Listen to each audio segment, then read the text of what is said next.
Hey, welcome back to the Viking Tractor YouTube channel. It's been a few weeks. I don't have any excuses, but today it's kind of a big day. This is a 100-hour review on Miss Dora here. So, not a really action-packed video by any means. Going to be a lot of me just talking about what it's been like to operate this machine for the last 100 hours. Full disclosure, we're about 97 hours, but had the opportunity to take today to review Miss Dora here. So what I'm going to do, I'm going to start from back to the to the front, and I'm going to talk about the operating area and whatever it's called. I'm doing this cold right now. So but yeah, pros, cons, all that good stuff. I'll throw some video in there at some point. So let's go ahead and get started.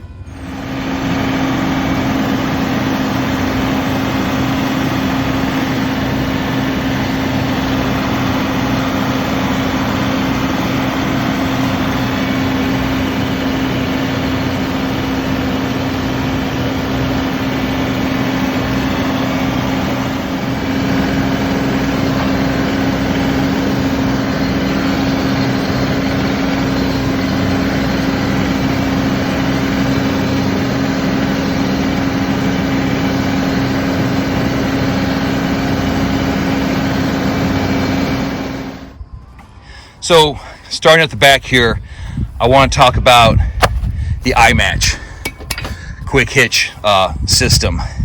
It's great. I mean, if you're going to get one of these machines, get the iMatch. It makes connecting to your implements very easy. It'll spoil you. But I spend a lot of time using the iMatch to pull the bush hog, and connecting to the bush hog is simple. Now, we also have a wood chipper that is not iMatch compatible. I believe most implements are iMatch compatible. The wood chipper is not, but the iMatch does rather easily come off with the removal of these pins. You can see here. And then you attach the wood chipper, just old school way, 3-point hitch. And that's been a learning curve for me. Like I said, I'm spoiled by the iMatch. Put this down here. And but you're going to get a machine like this, go iMatch. That is for sure, without a doubt. Moving on. So a lot of guys talk about their tires. Like, so on these compact and subcompact tractors, no matter the brand really, you get these R4 industrial tires. So I'll tell you this, the tires, they've been fine. I would say they're adequate. I know they're tough, they're durable. These are filled with rim guards, so I do have that extra weight. In terms of traction on a day like today, I mean, it's not an issue. I could bush hog. I don't need to be in 4-wheel drive. But when it does get slick, they do fight for grip a little bit. I mean, obviously 4-wheel drive helps. But, if I had an R1 egg tire, if I drove it across my lawn, it would tear it up. If, I ever go away from these R4s, I would probably look at like an R14. I don't know. Put that in the comments. What do y'all think? I know a lot of people aren't big fans of the R4 tire. I think they're fine. Now my front ones here are, same thing. I'm a little concerned about the wear on these. I mean, I don't know. Maybe I'm just overthinking it, but the tires are fine and they're very durable. I mean, they worked great the other day working on the gravel driveway. So I don't know. They're just fine. This being an R model, which means it has kind of like all the extra stuff. This nice rubber floor mat. I never thought it'd be like a big thing. It is. I mean, the tractor vibrates a lot. So if you spend a lot of hours operating it in the seat, the rubber floor mat helps. I didn't think I was even going to mention it, but I did. One thing people will give John Deere some trouble about is this hood. I'm going to go ahead and I'm just going to call it polymer. It's plastic. I don't know, but whatever. It's durable. It's not going to break. It's fine. Like, oh, it shouldn't be plastic. It needs to be steel. Well, it's just fine. It's not gonna dent. It's not gonna shatter. It's gonna stay this color green. Excuse me, this color green for many years. So, moving on to the front end loader and the bucket. I don't know the exact weight it can pick up. I think it's a little over 1,000 pounds, depending. But I moved a ton of gravel with this, and high RPMs. She did it no problem. I don't know how much a bucket of gravel weighs. It was probably approaching maybe 1,000 pounds. I don't know, but it didn't seem to stress her out all that much. I did use, when we had some snow here, I did use the bucket to plow. Can't really justify buying a dedicated snow pusher or plow, but for that day, the bucket worked as a snow plow. So one thing about the bucket takes me to the next part here, the lights. First of all, let's look at this here. This is a classic design tractor. This tractor is going to age well in terms of how it looks, right? You got a lot of tractors out there now with these really sloped down hoods, and I get that. That's for like vision and whatnot, but they're not going to stand the test of time. This is a classic, traditionally designed tractor. Is that important? Well, to me it is, so that's it. So, but here are the lights. The lights work, they're great.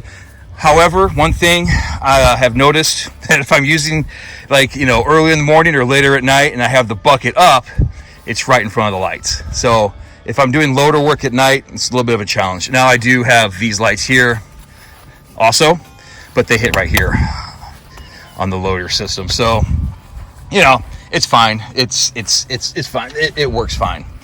So just this is the other side.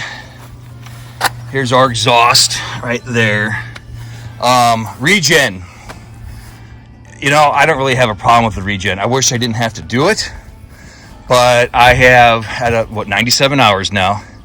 I have regened twice. I typically operate pretty high RPMs, which keeps that filter cleaner, because like I said, I'm pulling an MX5. The majority of what she does is she pulls that MX5 bush hog, and I'm doing a pretty high RPM. So let's get on her and see what's going on the seat.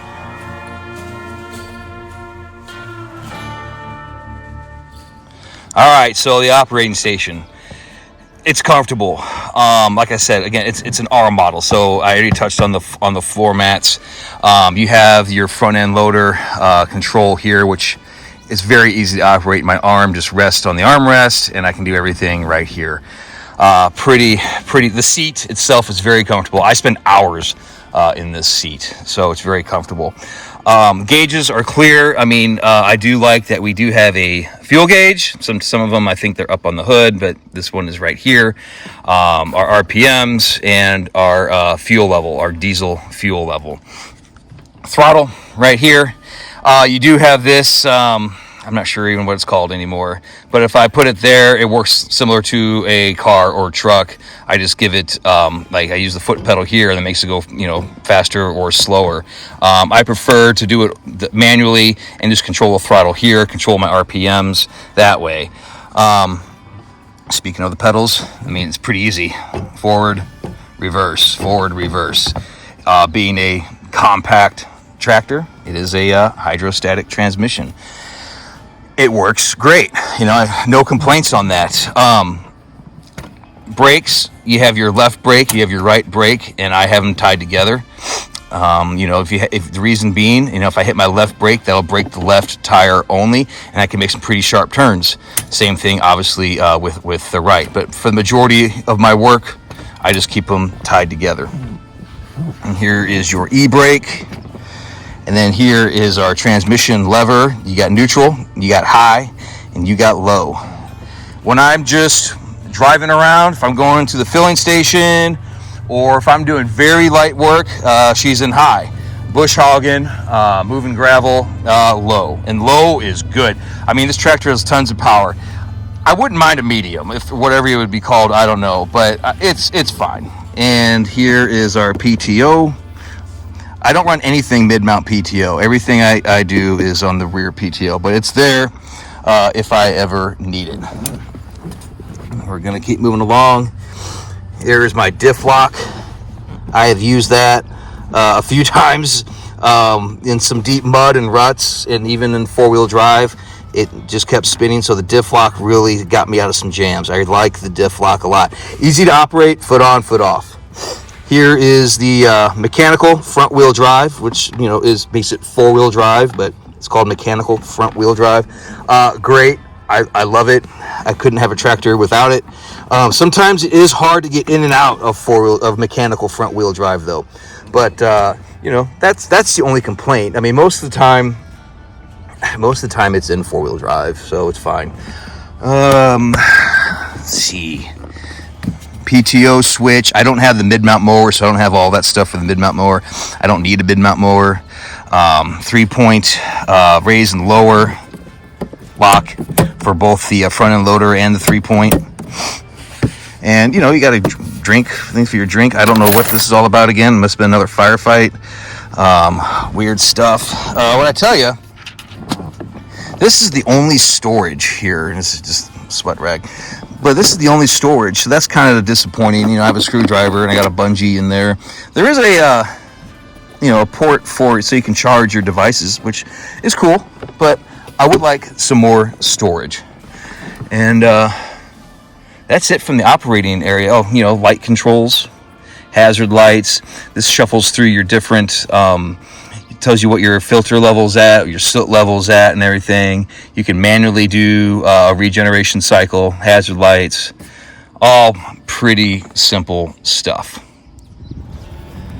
So I realized I misspoke earlier. Yeah, so here is our fuel level, our diesel level, RPMs, and then our temperature gauge right there. So, I mean, I monitor that temperature gauge. That's obviously very important, especially when you're pulling a heavy bush hog behind you. She never runs hot. Yeah, I mean, I take good care of her. You got to make sure that this grill stays clean, so that air can circulate over the radiator. But definitely want to monitor that temperature gauge. One thing that I'll complain about it is the key placement. I haven't broke one yet, but I've bent one pretty bad. I bent this one back. Just getting in and out, your knee does hit it. I'm aware of it, but you have a tilt wheel, so you just have to tilt the wheel up when you get out. This is just something to be cognizant of. I mean, I wouldn't mind having it somewhere else, but that's a first world problem, really. So let's talk about this motor. So I knew nothing about tractors, and I just jumped in head first. So I was like, well, what kind of engine does it have? Well, I'll tell you, it's a 38 horsepower, which, doesn't sound like a lot, but in the world of tractors, especially a tractor this size, 38 horsepower is a lot. It's a turbocharged 3-cylinder diesel engine, not made by John Deere. It is made by Yanmar. Okay, Yanmar is a Japanese company. I looked them up. Believe me, I looked them up. I'm like, well, wait a minute. What's Yanmar? Well, they make some of the best diesel engines in the world. This engine is made in Japan, which I'm cool with that. I think things made in Japan are good. The whole tractor, the rest of the tractor, is all assembled in Georgia, but the engine itself is made in Japan. Knock on wood, no problems with this engine whatsoever. I mean, it runs at a high RPM. It runs whatever RPM I need it to. But I tend to run at a high RPM. It's probably designed to do that. But it's strong and it starts. I'm sure this thing's going to get, this is a lifetime tractor. I'm going to see how many hours I can get on it. It's still low hours. I take good care of it. It had a 50-hour service. It'll go back in at 150 hours and have everything done. So I don't foresee any issues with this motor at all. I do wish it had a screen I could pull out that kind of protects the radiator. I do my best to keep it clean. I use a toothbrush because some stuff will get past that front screen in there, but it's not terrible. Anyway, yeah, solid engine.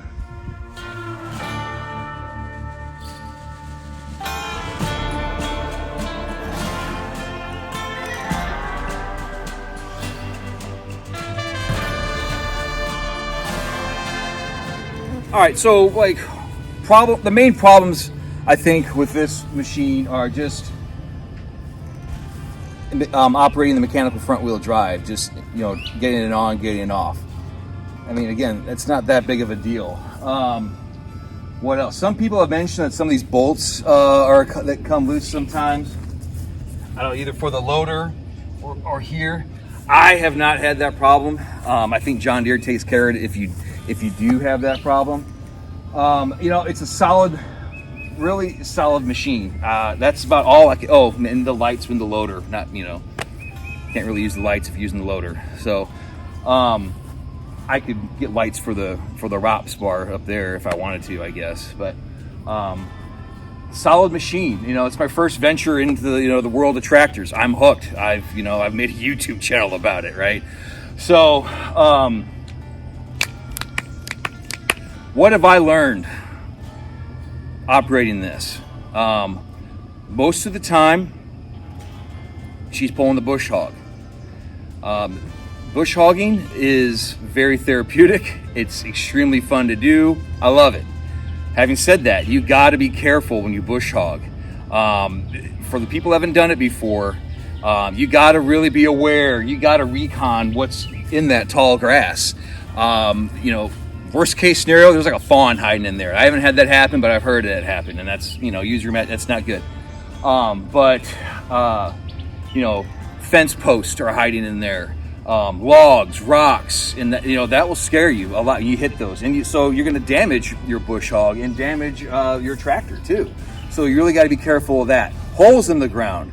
If you're going too fast, which we're talking like 6 miles per hour, really, but still, if you're going fast and you hit a big hole, it could jolt you right out of that seat. And if you come out of that seat, the tractor shuts off. But you can again damage your tractor, damage your bush hog. Okay, so you just really got to take your time and do it right. Other than that, it's a great machine. We really enjoy using it. She's got a forever home here, that's for sure. And she stays in a barn. What are some other things that I learned? Read the manual. This is the good book. Lots of questions out there. I mean, especially for a guy like me who just got into this. It's a very thorough manual. This is everything you need to know is right in here. And there's forums too. I mean, Green Tractor Talk, Facebook has got a couple, and they're good. And you can ask. There's no stupid questions on there. And if there is a stupid question, somebody says something, other people usually go after that guy. So that's all good. So definitely use the manual. And each implement comes with the manual. The loader came with the manual. The bush hog came with the manual. Wood chipper, box blade, hearing protection. I mean, I'm already like practically deaf, okay? But I'd still like to protect what I have left. So, the machine can be kind of loud and you're on it all day. Hearing protection, or get a tractor with a cab. That'd be nice. But yeah, I definitely recommend hearing protection. Depending on what your needs are, I mean, must-have implements. The bucket, get the front end loader in the bucket. You can do all that work. A bush hog. If you want a mid-mount mower, I mean, that's your thing. Yeah, get it. But I think they're pretty expensive. But we don't need that. A box blade for sure, because a lot of times when you're out in the country, you have a gravel driveway. You got to use that box blade to repair it like once a year. We just had ours flooded out. I did a video on it. Hopefully you checked it out. My 38 subscribers I know did. All right. What do I want? What would I like to get for it? I'd like to get a third function hydraulic up front so I can run a grapple. That would be a lot of fun. I got a lot of like piles of brush around here that I need to move. Some things I want to rip off the old barn. A grapple would be great for that. Also, rear hydraulics. I really like to get a hydraulic. I'm off camera. A hydraulic top link. That would be cool. Just so I can run other implements. There's a lot of area to cut here, and the max bush hog that this door here can pull is a 5 foot. I've seen people do 6, you know, but it's not recommended. You do you, I do me. That's cool, you know. Tractor Time with Tim, awesome dude. Love his show. I get most of my information from him. I think he was pulling a 10 or a 12-foot batwing with his 2038. And I called the local dealer. I'm like, hey, I was watching, you know, they're like, no, don't. 'Cause basically, I think if you're on a flat, level surface, which was what he was doing, that's fine. I got hills, I got everything. That's really going to tax this. I mean, she's strong. She can do just about anything. That's asking a little bit too much, you know. So that's a summary. That's 100 hours on this machine. I love it. I love it. And I've dove in head first. And if you're in the market for a compact tractor, this is considered compact. The 2 Series, 3 Series, 4 Series John Deeres are compact. The 1 Series is a subcompact. Well, in the 2025 is a subcompact. That's a whole nother episode. If you're in the market for one of these tractors, I can't recommend this one enough. If you don't like green, I'd recommend a Kubota. Why do I say, John Deere or Kubota? Is just network support, parts availability, service, that kind of stuff. They're both made in the U.S. Some of these other brands, I won't name them. They come from other parts of the world that I just question the quality control. Okay, so I would definitely 100% recommend getting a John Deere 2038R. Awesome machine. I love it. Thanks for watching. Hit that subscribe button.